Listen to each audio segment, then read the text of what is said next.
Today I'm going to be talking to you about my product fails of the latter half of 2022. I'm sure I had a lot of fails at the beginning of the year, but I throw things out as I hate them or empty them.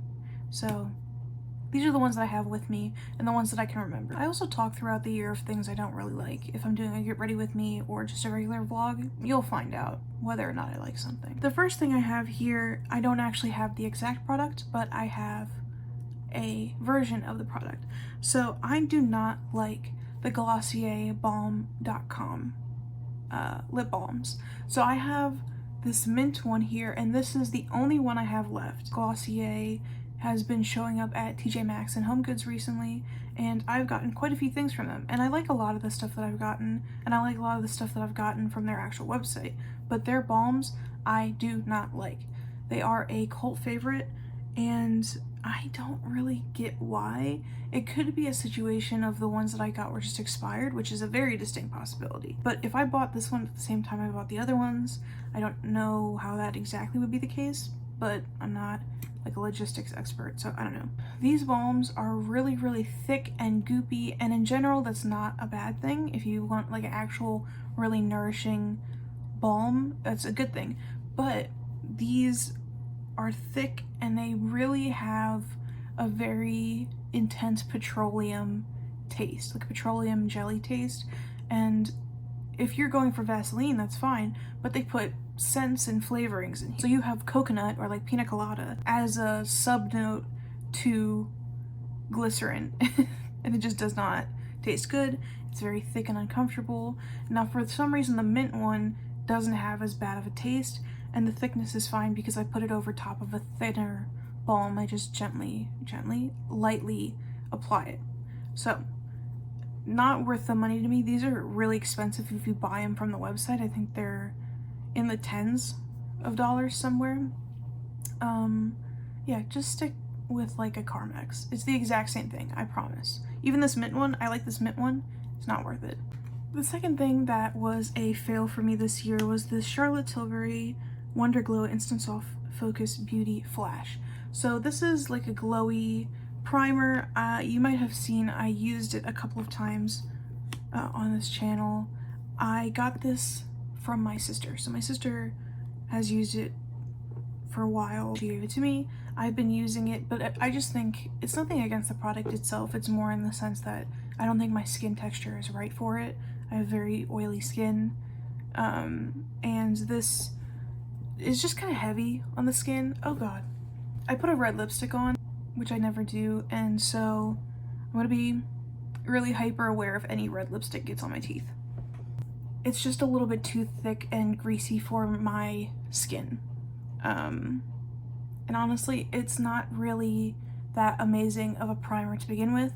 It is a little bit glowy, but you can find glowy primers everywhere now. So to me, it's just not worth it, even if you have oily skin. And I don't even think it's hydrating. I just think it's kind of thick.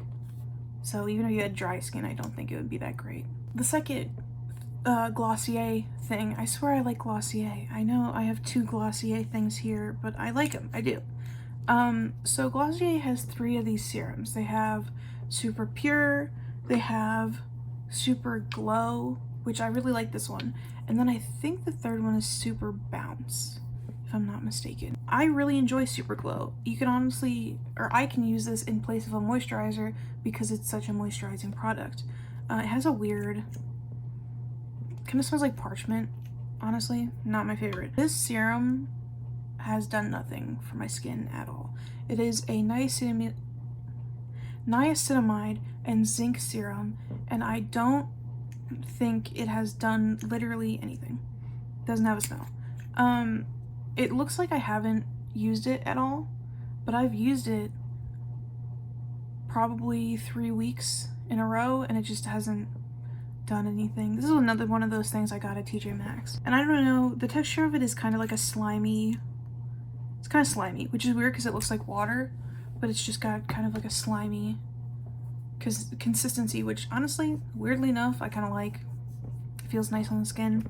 I will continue to use it, but I just don't think it does anything. It doesn't feel like it does anything, and I haven't seen any improvements.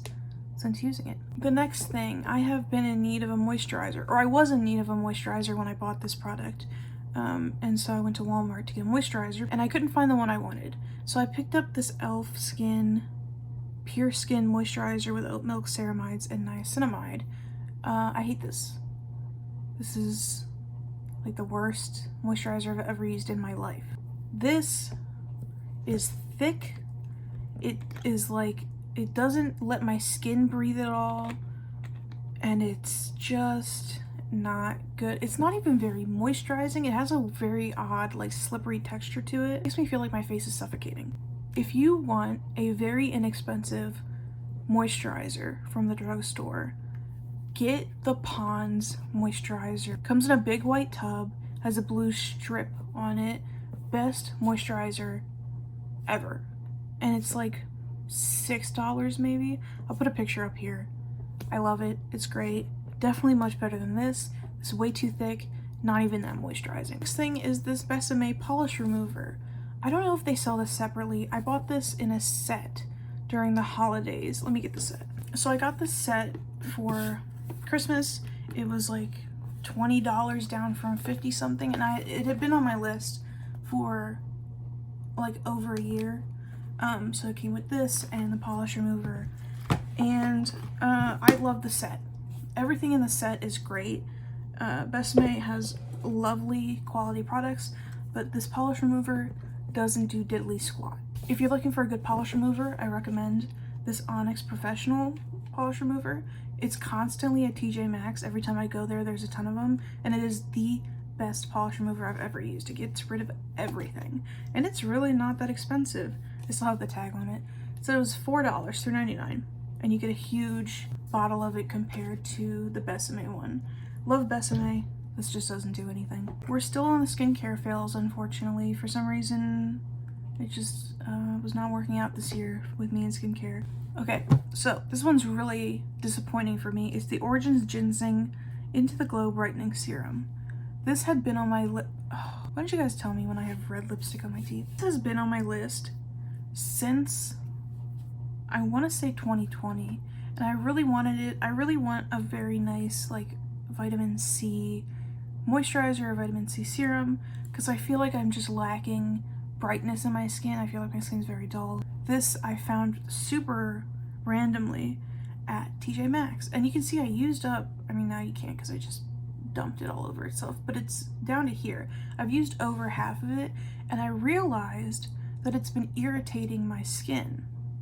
I don't know how it took me that long to realize it, almost over half the bottle of using it, but something in here gives me a zit every single time I use it, and it's really unfortunate because I've been wanting to try this. Now, I think on Sephora it's like $52 or something. I got it for 20 something. I got it over half off at TJ Maxx, so it was a good deal.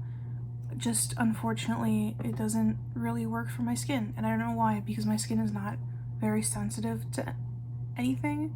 But yeah, I'll pass this along to someone who will enjoy it and hopefully not burn their skin off. And the last thing I would classify as a fail, is kind of a cheat because I got it for free, but it's this little Ulta Beauty palette. I got it as a free gift with purchase, and it doesn't have a name. Oops. It just says eyeshadow palette. It's very pretty. I love the colors in here. Definitely something I would wear normally, but they just don't really show up very well. Here's the thing, you can give me eyeshadow that literally doesn't show up at all, and I would love it, because I hate, like, I don't go out looking like this normally. This is not like my normal look. I bought this lipstick and I never wear it, so I wore it for the video because I was like, well, I bought it, so I might as well wear it for something. But so the less pigmented something is, honestly, the better for me. But this just, it's okay, like, I can apply it and it'll show up and then it'll disappear, and it's really unfortunate because the colors are so pretty. And it's not like I'm too dark for this eyeshadow palette, because I'm about as pale as you could possibly be for a person. It's just that it's not super great quality, and it's unfortunate because I heard Ulta Beauty has a lot of really nice quality things, just not the eyeshadow palette. If you have any Ulta Beauty brand suggestions, let me know.